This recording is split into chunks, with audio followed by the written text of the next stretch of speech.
Saudara, skuad timnas Indonesia U23 telah tiba di tanah air melalui Terminal 3 Bandara Soekarno-Hatta, Tangerang, Banten pada Sabtu 11 Mei 2024. Tim asuhan Sintayong itu tiba melalui pintu 2 kedatangan internasional setelah terbang menggunakan Qatar Airways dengan QR 958.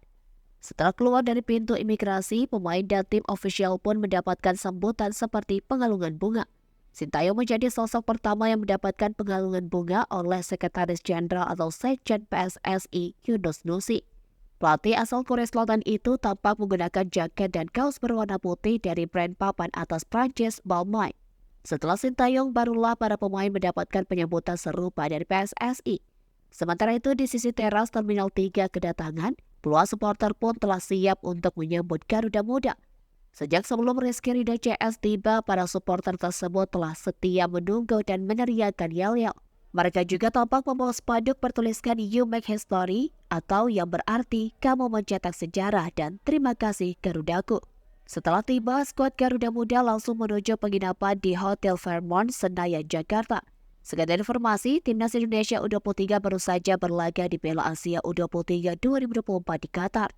Dalam ajang tersebut, Indonesia harus puas menempati peringkat keempat dan gagal menyegel tiket Olimpiade Paris 2024. Kesempatan terakhir yang tersisa adalah dengan laga play-off antar konfederasi kontra Chania yang juga menjadi peringkat keempat di Piala Afrika 2023.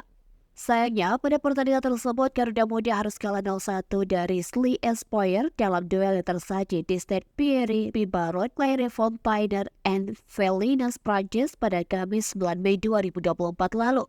Gol sematawayang pada pertandingan itu dicetak oleh Laix Moriba lewat titik putih penalti pada menit ke-28.